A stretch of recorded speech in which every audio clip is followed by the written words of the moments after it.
오늘 저는 여러분과 함께 갇혔으나 자유로운 사도 바울, 이와 같은 제목으로 함께 은혜의 말씀을 나누겠습니다. 우리가 이 성경을 읽어보면 세상과는 다른 그런 것을 보게 됩니다. 성경을 통해서 우리는 진리가 무엇인지, 또 성경을 통해서 정말 하나님의 구원이 우리에게 있구나, 내가 죽었다가 살아나는 역사가 있구나라는 것을 보게 되고, 무엇보다도 저는 개인적으로 성경을 통해서 하나님과 같은 성품으로 바뀌어질 수 있구나라는 것을 보게 되었습니다. 내가 어디서 와서 어디로 가는지, 인간의 삶 가운데 죄와 그리고 고통과 죽음, 이 모든 것들이 어떤 섭리 가운데 이루어지는지 그 답을 우리는 성경에서 발견할 수 있게 되는 것이죠. 그 답은 바로 창조주 하나님께 돌아가는 것입니다. 그런데 이 보이지 않는 하나님 앞에 들어가기 위해서는 우리 육신의 몸을 입고 있는 우리가 그 하나님 앞에, 영적인 존재 앞에 갈 수가 없죠. 그래서 예수님을 통해서 가는 것입니다. 예수님께서 내가 길이요, 진리요, 생명이다 라고 말씀하고 있습니다. 사도 바울이 바로 이 소식을 전하기 위해서 오늘 성경 에베소에 보니까 감옥에 갇혀있는 상태에서 에베소 교회에 또 편지를 하고 있는 거예요. 사도 바울이 왜 에베소 교회 편지를 쓰게 되었을까? 그리고 또 왜 사도 바울이 감옥에 갇히게 되었을까 하는 내용은 우리가 사도행전을 우리가 읽어보면 그 내용이 나오고 있는 것을 우리가 볼 수가 있습니다. 그러니까 우리가 성경을 통해서 발견하게 되는 것은 이 오랫동안 무려 6천년의 역사의 이야기가 한치 오차도 없이 우리 요즘 말로 말하면 사실이라는 것입니다. 더군다나 이 고고학이 발전되면서부터 많은 의문점들이 오히려 더 풀려지는 거예요. 그것이 신화가 아니고 분명한 사실이구나라는 것을 비문을 통해서, 고고학을 통해서 오히려 발견하게 되고, 그런 또 사실들이 이 대형 박물관이라든지 이런 것들에 전시가 되면서 속속들이 알려지고 있는 것을 우리가 볼 수가 있습니다.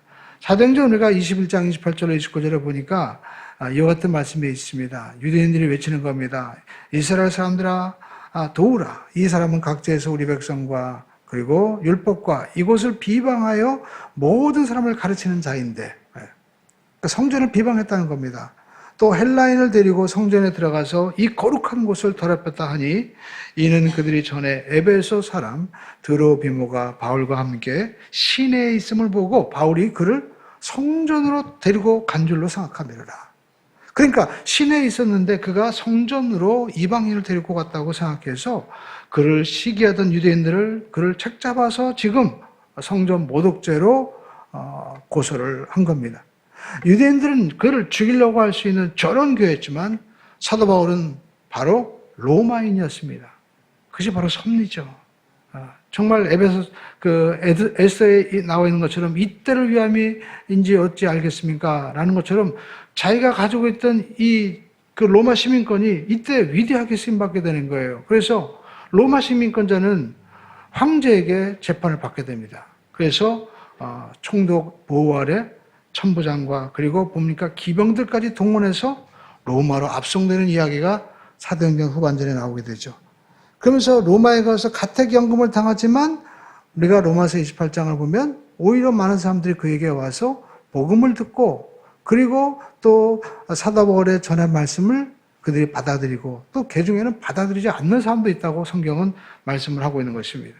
이처럼 구원 사역은 쉽지 않습니다. 창조는 6일 동안 했지만 하나님의 인류 역사의 구원의 역사는 구약 4,000년, 신약 2,000년 이 긴 기간 동안에 이루어지기 때문에 그런 것이죠. 성경은 이 인류 구원의 역사를 우리에게 말씀하고 있습니다. 하나님께서 세상의 모든 것들이 창조가 되기 전에 우리를 택하셨는데 이 구원의 계획을 하나님의 택한 백성이었던 아브라함과 그리고 후손들을 통해서 세상에 알리고자 했던 것입니다. 그러나 이 언약을 받은 아브라함의 후손 이스라엘 백성들은 어떻게 했습니까? 이것은 자기에게 주어진 특권이라고 생각하고 이방인들을 그들이 복음을 전하기보다는 오히려 핍박했던 거예요. 무시했습니다. 아예 무시했어요. 사도행전 이사야서 우리가 46장 6절을 보면 이와 같이 말씀하고 있습니다. 그가 이르되 내가 나의 종이 되어 야곱의 지파들을 일으키며 이스라엘 중에 보존된 자를 돌아오게 할 것은 매우 쉬운 일이라 하면서 내가 또 너를 이방의 빛으로 삼아서 너희 구원을 베풀어서 새 땅끝까지 이르게 하리라. 그러니까 유대인들을 통해서 이스라엘을 통하여 땅끝의 복음을 하나님이 전하고자 했지만 그들이 그걸 저버렸어요. 그런 하나님은 포기하지 않으셨습니다. 우리가 호세아서 11장에 보면 하나님의 마음이 나오잖아요. 내가 어떻게 이스라엘을 버리겠느냐. 내가 어떻게 저버리겠느냐. 마치 부모가 자녀를 절대 저버리지 못하는 것처럼 안타까운 마음으로 하나님이 고백하죠. 그러면서 하나님은 결국 어떻게 하셨습니까? 자기가 오신 거예요. 그의 아들 예수 그리스도를 이 땅에 보내셨습니다. 그 사랑에 대한 압축의 말씀이 요한복음 3장 16절이죠. 하나님의 세상을 이처럼 사랑하사 독생자를 주었으니 이는 저를 믿는 자마다 멸망하지 않고 영생을 얻게 하려 하심이라. 하나님께서 그의 아들을 이 땅에 보내셔서 이제는 모든 사람이 구원을 받게 하신 거예요. 당시 유대인들이 이방인들을 무시했습니다. 멸시했습니다. 그런데 하나님께서 사도 바울을 불러서 그 이방인을 전도하라고 하시는 거예요. 그래서 그 내용이 로마서 10장 우리가 9절부터 15절에 나오고 있습니다. 우리 로마서 10장 9절로 15절의 말씀을 한 절씩 한번 읽어보겠습니다. 내가 만일 내 입으로 예수를 주로 시인하며 또 하나님께서 그를 죽은 자 가운데서 살리신 것을 내 마음에 믿으면 구원을 얻으리라. 시작. 사람이 마음으로 믿어 의에 이르고 입으로 시인하여 구원을 얻으리라. 성경에 이르되 누구든지 그를 믿는 자는 부끄러움을 당하지 아니하리라 하니 유대인이나 헬라인이나 차별이 없습니다. 한 번이신 주께서 모든 사람의 주가 되사 그를 부르는 모든 사람에게 부요하시도다. 누구든지 주의 이름을 부르는 자는 구원을 얻으리라. 그런즉 그들이 믿지 않은 자를 어찌 부르리요? 듣지도 못한 이를 어찌 믿으리요? 전파하는 자가 없이 어찌 들으리요? 보내심을 받지 아니하였으면 어찌 전파하리요? 기록된 바 아름답도다. 좋은 소식을 전하는 자들의 발휘함과 같으니라. 오늘 이 말씀을 자세히 읽어보면요, 우리가 하나님께서 죽은 자 가운데서 살리신 것을 내가 마음에 믿으면 구원을 얻는다는 거예요. 그리고 사람이 그것을 어떻게 해요? 입으로 시인해야 된다라는 것입니다. 그러므로 저와 여러분들이 하나님의 말씀을 맞습니다. 그것이 바로 아멘이죠. 우리가 고백하고 또 우리가 구원의 확신 가운데 서기를 주님의 이름으로 축원드립니다. 그러니까 이제까지 유대인들은 나는 아브라함의 후손이기 때문에 할례 받아서 핏줄이기 때문에 구원받는다고 생각하는데 하나님께서 사도 바울을 통하여 진정한 하나님의 자녀는 육신의 할례가 아니라 마음의 할례를 받은 자다. 그리고 아브라함이 무엇을 믿었느냐? 죽은 자를 살리시는 그 하나님을 믿은 것처럼 우리도 죽은 자를 살리신 그 하나님을 믿는 자가 하나님의 자녀가 된다라는 것입니다. 그것이 바로 우리 신앙 고백에 나와 있죠. 그래서 사도 바울은 이제는 유대인뿐만 아니라 모든 이방인들까지, 아니 지구상에 있는 모든 족속들이 하나님의 자녀로서 그리스도 예수 안에서 이제 하나님의 몸된 길을 통하여 회복되고 하나님의 영광과 기업을 누리기를 원하시는데 이것을 전하는데 누가 반대해요? 바로 유대인들이 반대한 겁니다. 우리만 택한 거야 하면서 우리의 성전을 더럽혔다고 하고 사도 바울을 고발한 거죠. 그래서 사도 바울은 에베소 3장 1절에 내가 이것을 위해서 갇힌 바 되었다는 거예요. 3장 1절에 보시죠. 그러므로 그리스도 예수의 일로 너희 이방인을 위하여 갇힌 자 된 나 바울이 말하거니와. 사도 바울이 일 때문에 갇히게 되었다라는 것입니다. 그런데 여러분 이 사도 바울이 이 감옥에 갇혀서 쓴 서신이 옥중서신인데 많은 신학자들과 그리고 그리스도인들이 성경을 읽다 보면 가장 영적인 깊이가 깊은 책이 바로 에베소서다라고 말씀하고 있습니다. 그러니까 역설적이게도 우리가 고난과 역경과 감옥에 갇힐 때 정말 하나님의 깊은 은혜와 섭리를 깨닫고 나타낼 수 있게 되었다는 겁니다. 감옥에 갇혀서 아무것도 할 수 없는데 거기서 쓴 이 편지가 성경이 될 줄 누가 알았겠어요? 이것이 바로 하나님의 섭리였죠. 사도 바울은 이렇게 정말 감옥에서도 열정적으로 편지를 쓰면서 그리고 그에게 찾아오는 많은 사람들에게 복음을 전할 수 있었는데 그 이유가 무엇일까? 첫 번째, 하나님께 받은 경륜, 바로 이 섭리 때문에 그런 것이었습니다. 사도 바울은 3장 1절에서 자기가 감옥에 갇힌 이유가 예수 그리스도로 인한 이 복음의 사역으로 인해서 갇히게 되었다고 말씀하고 있죠. 너희 이방인들을 위한 이 복음 사역으로 해서 갇히게 되었다는 거예요. 그런데 그가 이렇게 불타는 삶을 산 것은 그가 받은 하나님의 은혜와 계시를 깨달았기 때문에 그런 것입니다. 에베소 3장 2절로 3절 보시죠. 이와 같이 말씀하고 있습니다. 한번 읽어보겠습니다. 너희를 위하여 하나님의 그 은혜 곧 계시로 내게 비밀을 알게 하신 것은 내가 먼저 간단히 기록함과 같으니, 사도 바울이 자기가 하나님께 받은 은혜의 경륜을 간단하게 기록한 내용이 있어요. 그것이 바로 여러분 이 에베소 1장 9절에 10절인데, 사도 바울은 그 경륜을 자기가 알았다는 겁니다. 경륜이라는 말은 영어로 dispensation이라는 말인데 분배, 지배, 통치를 말합니다. 그러니까 여러분 결국 정치를 한다는 것은, 뭔가 다스린다는 것은 공평하게 분배를 잘 해야 된다는 거예요. 그래서 군대에서도 그런 말이 있습니다. 전투에 실패한 자는 용서해도 배식에 실패한 자는 용서할 수 없다. 그만큼 사람들은 공평하게 받기를 원하고, 그리고 또 공평하게 나눈다는 것이 쉽지 않다는 것이죠. 그러나 하나님의 통치, 하나님의 분배는 공평하다는 겁니다. 오직하면 송명희 시인이 자기가 그렇게 지체장애인데 불구하고 그가 뭘 고백합니까? 공평하신 하나님을 찬양하잖아요. 그러니까 이 하나님의 섭리를 알면 우리는 공평한 은혜를 깨닫게 되는 것이죠. 그것이 바로 이 하나님의 경륜을 자기가 깨달았다. 4절에 나오죠.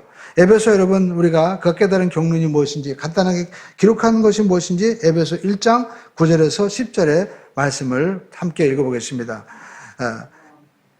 그 뜻의 비밀을 우리에게 알리신 것이요, 그의 기뻐하심을 따라 그리스도 안에서 때가 찬 경륜을 위하여 예정하신 것이니, 10절 말씀 시작. 하늘에 있는 것이나 땅에 있는 것이나 다 그리스도 예수 안에서 통일되게 하려 하십니다. 이제 사도 바울이 무엇을 깨달았는지 우리가 그 경륜을 우리가 알게 되고 우리가 의문이 풀리게 되죠. 이 하나님의 이 경륜, 그리스도의 비밀은 무엇이냐? 만물이 하늘에 있는 것이나 땅에 있는 것이나 때가 되면 그리스도 예수 안에서 어떻게 돼요? 다 통일된다는 거예요. 이 통일된다는 말이 뭡니까? 제가 영어 성경 NLT를 보니까 정확하게 표현되어 있어요. 예수 그리스도의 권세 아래 다 모인다는 거예요. 남자들은 알죠. 참 학교도 다니고 때로는 외국에 있고 또 시골에 있고 어디 있든지 간에 때가 되면, 성년이 되면 논산훈련소에 모입니다. 전부 다 이등병 마크를 받고 전부 다 딱 쓰는 거예요. 그러면서 어머니의 사랑을 부르고 애국가를 부를 때 그때 막 눈물 흘리는 거예요. 아, 내가 이제 봤더니 대한민국의 아들이었구나. 내가 이 어머니 때문에 여기가 있었구나 하면서 막 밥을 먹으면서 눈물 흘리는 거예요. 평생 써보지도 못한 어머니에 대한 편지를 막 쓰는 거죠. 저도 어머니, 아버지에 대한 편지를 그때 한번 쓰고 이제까지 한 번도 안 썼어요. 그때 정말 감사가 나오는 거예요. 그렇습니다. 이제 때가 되면 하나님께서 그리스도를 보내셔서 모든 사람들을 다 불러 모으신다는 거예요. 그렇습니다. 여러분, 십자가 앞에서는 모두가 죄인인 것입니다. 그런데 그 십자가 대속의 은혜를 믿는 자는 모두가 의인으로 바뀌어지게 되는 겁니다. 마치 군대에서 훈련소를 통해서 정말 대한민국의 남자로 거듭나는 것처럼 우리는 예수님의 십자가를 통해서 우리는 하나님의 자녀로 모두가 바뀌어지게 되는 거예요. 이 놀라운 소식을 사도 바울이 어느 날 예수님을 믿는 사람들을 핍박하다가 다메섹 도상에서 예수 만나게 됩니다. 사울아 사울아 네가 나를 왜 핍박하느냐? 나는 네가 핍박하는 예수다. 그때 사울이 무릎을 꿇죠. 주여 니시나이까. 그러면서 내가 너를 이방인의 사도로 내가 보낸다. 그래서 사도 바울은 이 이방인에게 바로 예수 그리스도가 이제 때가 되어서 모든 만물을 이방인과 유태인 그리고 왕과 노비 할 것 없이 다 불러 모아서 하나님의 자녀로 새롭게 변화시키는 바로 메시아고 주권자고 하나님의 아들이십니다. 이것을 전하는 이방인의 사도가 되었다라는 것입니다. 그가 받은 계시는 3장 6절에서 자세하게 나옵니다. 함께 읽어보겠습니다. 이는 이방인들이 복음으로 말미암아 그리스도 예수 안에서 함께 상속자가 되고 함께 지체가 되고 함께 약속에 참여하는 자가 됩니다. 저는 군대 생활을 굉장히 좋게 생각하고 즐겁게 생활했습니다. 물론 군종병으로 있었기 때문에 큰 고생을 하지 않았지만 느낀 것이 있었습니다. 아버지가 회장이든 아버지가 거리의 노동자든 할 거 없이 군대 오면 모두가 똑같은 거예요.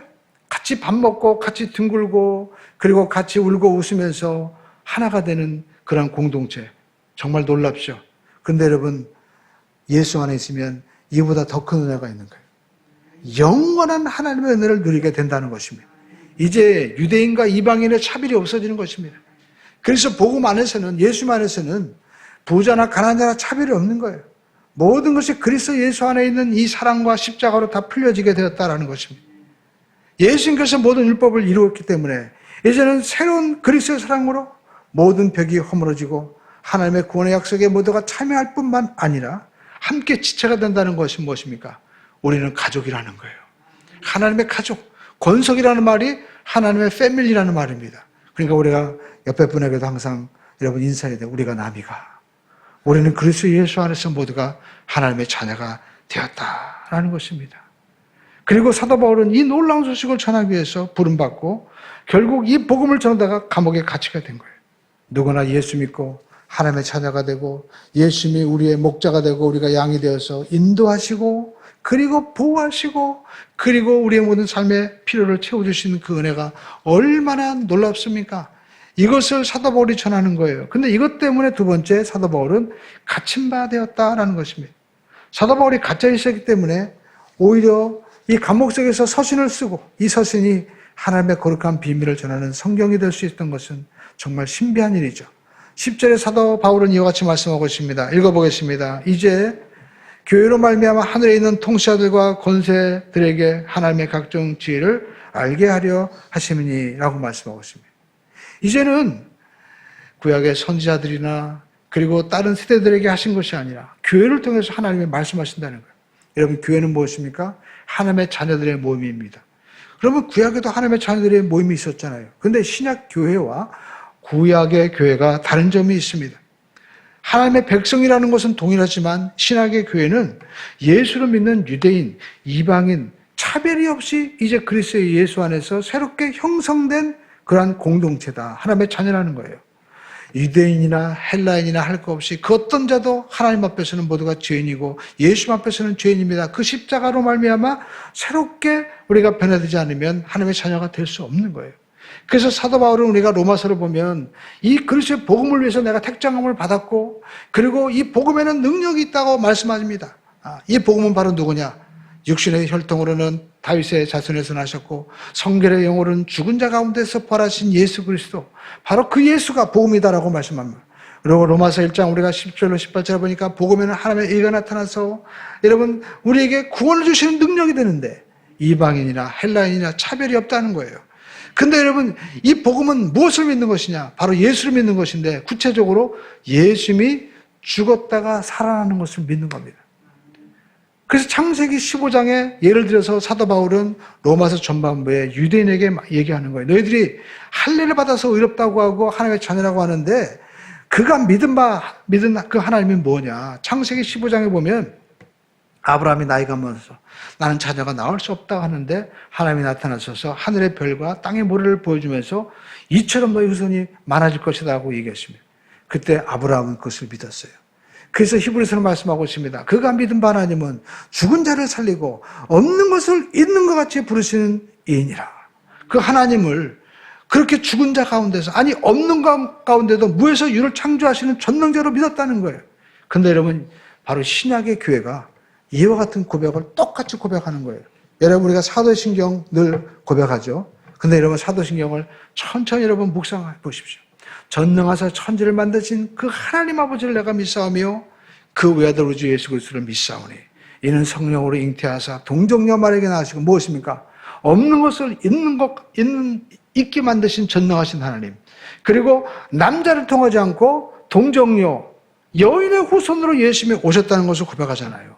그리고 본디오 빌라도에게 고난을 받아서 십자가에 못 박혀 죽으셨습니다. 그러나 장사한 지 사흘 만에 다시 살아나서 어떻게 해요? 그리고 하늘에 오르사 전능하신 하나님 보좌 우편에 앉아 계신다는 것을 우리는 믿사오며 고백하는 겁니다. 그러니까 우리가 고백하는 것은 아브라함의 고백하는 것보다 더 놀라운 고백을 하고 있는 거예요. 그뿐만 아니라 하늘에 보좌 우편에 앉아 계신 그 예수님이 저리로서, 이 저리로라는 말은 거기로부터라는 말입니다. 거기로부터 이제 산자와 죽은 자를 어떻게 심판하러 오신다. 재림을 다시 믿는다는 거죠. 그러면서 성령을 믿사오며 거룩한 공회, 이것은 공교회, 교회를 말하는 겁니다. 교회는 거룩하다는 거예요.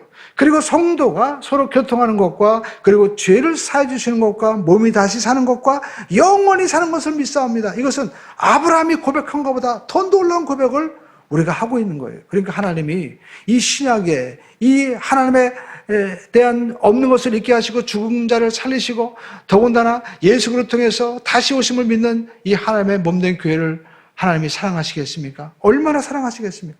저와 여러분들을 하나님이 사랑하시는 거예요.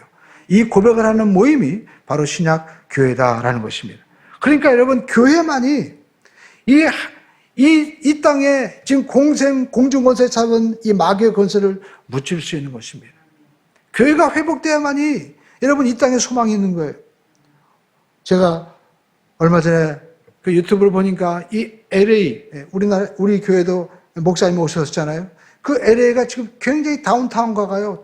완전히 이제 그 뭐라고 할까요? 공허한 도시가 되고 폐허가 되고 있다는 거예요. 마약 환자들이 늘고 그리고 그런 말미암아 많은 이런 그 범죄가 늘어나니까 장사를 할 수가 없다는 거예요. 그래가지고 우리로 따지면 이마트 같은 큰 그 센터가 문을 닫아버렸어요. 이걸 알아보니까 한 달인가 아무튼 1년 동안 제가 그 통계를 보니까 뭐 하루에도 몇 번씩 뭐가 범죄 신고가 들어온 거예요. 누가 와서 부십니다. 그리고 또 칼로 위협을 합니다. 그런 내용들이 막 되는, 그러니까 사람들이 장사를 못하니까 떠나는 거예요. 그러니까 멀쩡하던 도시가 완전히 그냥 그 폐허가 되고 텍사스로 모두가 이전한다는 거예요. 여러분, LA가 어떤 도시입니까? 바로 옆에 유명한 그런 뭐 마이크로소프트라든지 이런 회사들 있잖아요. 그래서 정말 큰 수익을 가진 사람들이 그렇게 화려하게 그곳에 살았지만 여러분, 하나님을 떠나니까 높은 임대료, 그 높은 물가, 오히려 그로 인해서 쾌락과 모든 것을 추구하다 보니까 여러분 결국 사라지고 마는 거예요. 우리가 육신대로 살면 반드시 죽는다는 말씀이 여러분 정말 진리인 것입니다. 하나님 안에서 자유함을 누리지 못하면 우리는 이 땅에 있는 귀한 삶도 누리지도 못하게 된다는 것입니다. 그래서 저와 여러분들은 예수 그리스도 안에서 우리 삶 가운데 역사하고 있는 이 공중권세 잡은 마귀의 영적인 실체를 분명히 알고 이겨야 되는데 우리는 어떻게 이길 수 있습니까? 몸된 교회, 예수님이 머리가 되시니까 이 예수님의 이 보혈의 피를 의지해서 그 십자가의 권세를 의지해서 우리가 싸워서 이길 수 있는 것입니다. 그래서 교회는 하나님의 나라의 지점인 것이고 이것이 하나님께서 이 땅에 하나님 나라를 이루기 위해서 싸우는 영적인 야전부대인 거예요. 이곳에서 선한 싸움을 싸우는 것입니다. 내가 이곳에 정말 이 땅에 수많은 유혹과 쾌락이 있지만 하나님의 영광을 위해서 내가 나아가야 되겠다. 그런 믿음으로 우리가 싸워서 세상의 공중권세 잡은 마귀의 권세를 이기고 우리가 승리하는 것입니다. 또 이 귀한 소식을 누가 전하는 것입니까? 교회가 전하는 거예요. 그래서 교회는 전 이 역사 속에서 핍박을 받지 않는 적이 없습니다. 항상 교회는 미움받았고요. 항상 교회에 대해서 세상 사람들은요, 부정적으로 그렇게 평가를 했다는 것입니다. 왜 그렇습니까? 교회는 영적인 그런 하나님의 섭리가 있는 곳이기 때문에. 그러나 저와 여러분들이 이 하나님의 권세를 믿고 우리가 나가면 악한 영들은 반드시 패하고 사라지게 되는 것입니다. 저는요, 어렸을 때 저희 집이 홍제동인데 이 홍제동 안에 보면 유명한 할미당이라는 무당집이 있었습니다. 지금으로 말하면 아마 무형문화재 되는 곳일 거예요. 거기는요, 조선시대 때 정말 초기에 세워졌다고 하는 느티나무가 있는데 얼마나 큰지 동네 어른들이 삥 둘러야만이 둘을 수 있는 엄청난 크기였어요. 그리고 이 무당집은 백한집이었습니다. 그런데 어느 날 그 무당집 앞에 그 동네 길목에 이 새빵살이 집에 어떤 전사님이 목회를 개척을 한 거예요. 근데 그 개척을 하는데 병자들이 낫기 시작합니다. 그리고 사람들이 모이기 시작하는 거예요. 근데 동시에 무당이 굿이 안 되는 거예요. 정말 작두를 타고요. 웬만한 유명한 사람들이 와가지고 점도 보고 하던 곳인데 안 되는 거예요. 나중에는요, 그 할미당 무당이 교회 보고 우리 무당집 인수하라고 했습니다. 그래서 그 무당집을 인수했어요. 네. 사람들은 얼마나 무서웠는지 지금 같았으면 절대 못 허물죠. 정말 조선시대 유물입니다. 그런데 그때 수십 년 전이니까 한양 아파트가 지금 들어섰는데 그때 느티나무 자르는 것도 사람들은 무서워서 못 자른다고 했었어요. 근데 교회가 오니까요, 무당도 사라지고 굿도 사라지고 다 사라져버린 것을 보면서 제가 어렸을 때 느낀 것은 야, 하나님이 이 교회가 예수 믿는 게 무당보다 세구나. 그걸 깨달았어요. 그래서 저희 교회도 여기서 개척했을 때 우리가 수년 전까지만 해도 교회 건너편에 무당집이 있었습니다. 근데 어떻게 했어요? 철야 예배 때마다 날마다 기도했죠. 예수님으로 무당집은 떠나갈 줄 알다. 근데 여러분, 무당집이 떠나가고 그 위편에 있는 그 집에 있는 형제가 교회 나왔었잖아요. 한 2년 동안 교회 나왔습니다. 중국에서 공부하다가 한국에 와가지고 여기서 예배드리고 그리고 갔었어요. 그러니까 우리가 이렇게 예수 이름으로 나가면 어떤 일이 벌어집니까? 운명이 바뀌어지게 된다라는 겁니다. 그래서 에베소서 3장 10절은 이와 같이 말씀하고 있습니다. 함께 읽어보겠습니다. 이는 이제 교회로 말미암아 하늘에서 정세와 권세들에게 하나님의 각종 지혜를 알게 하려 하심이니.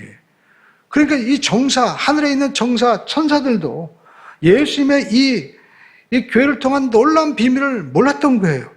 어떻게 하나님이 인간의 몸으로 오신다는 것을 상상이나 했겠습니까? 그리고 그 예수님이 십자가에 무력하게 죽었어요.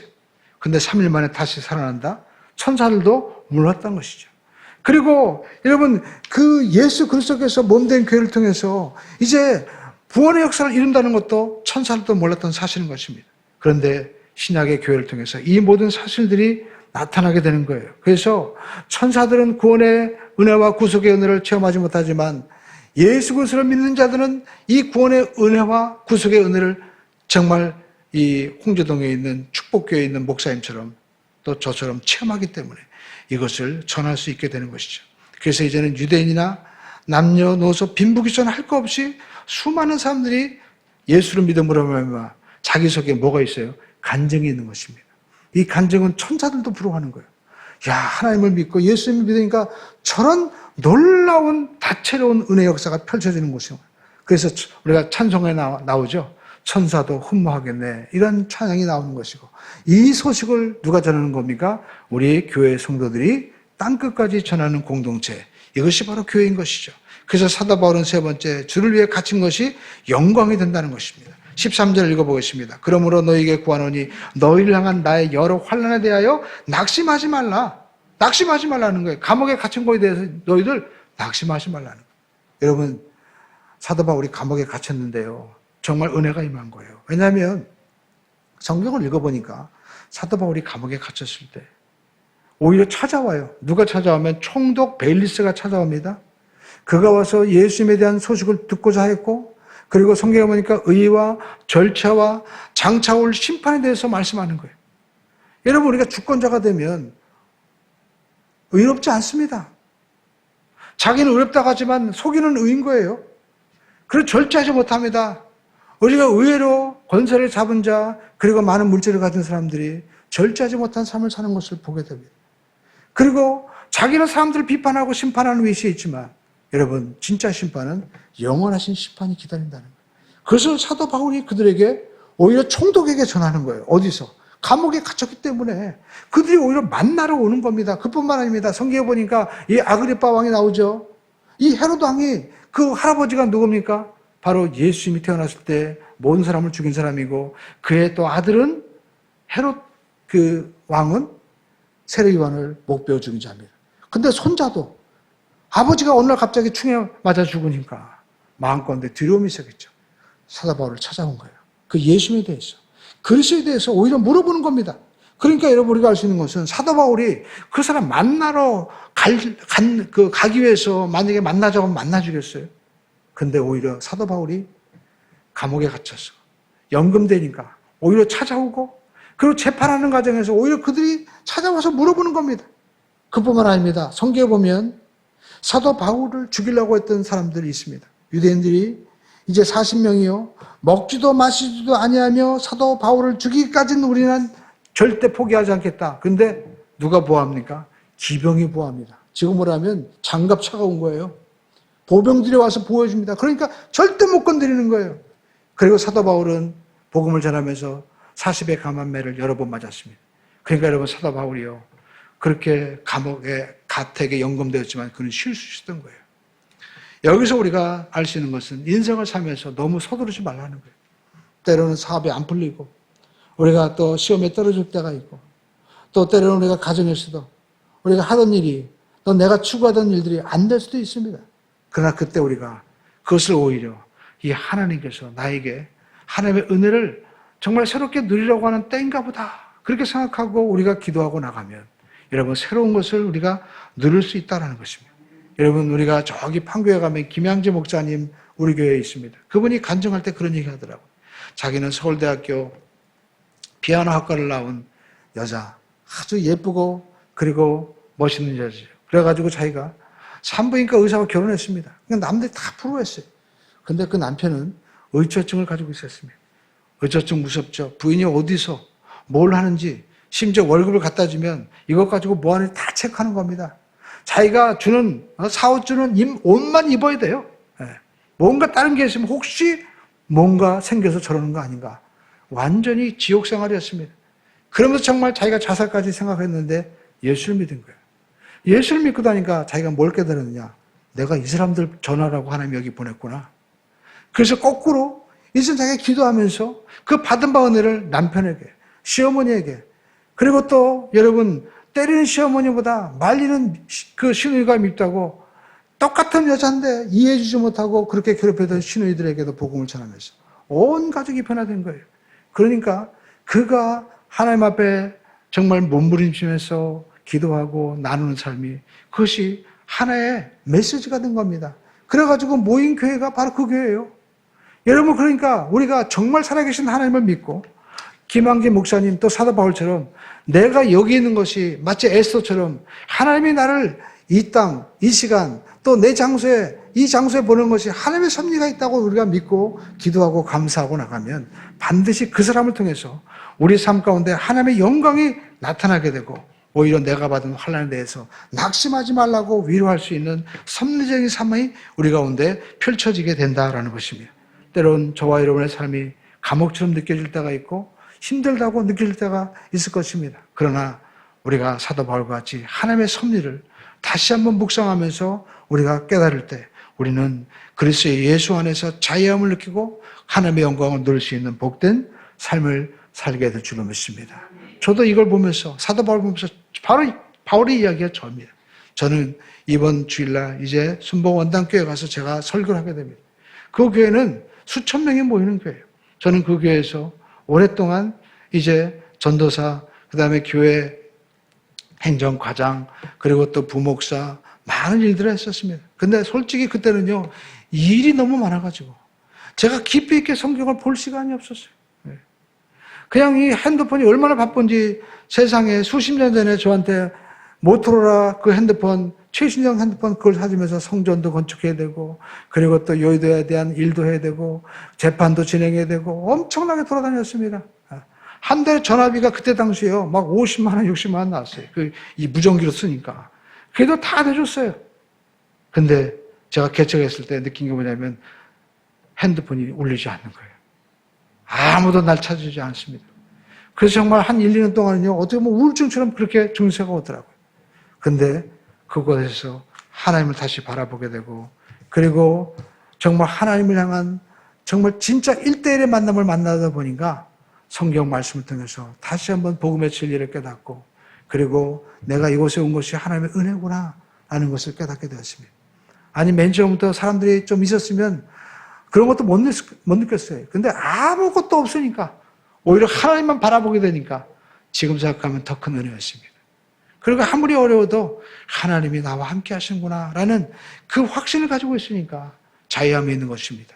오늘 여러분 우리 삶 가운데도 우리가 하나님의 은혜 가운데 사도 바울과 같이 갇혀있지만 자유로운 사도 바울처럼 여러분의 삶 가운데 여러 가지 갇혀있는 문제 가운데서 더 큰 자유함을 누릴 수 있는 우리 모두가 되시기를 주님의 이름으로 축원드립니다.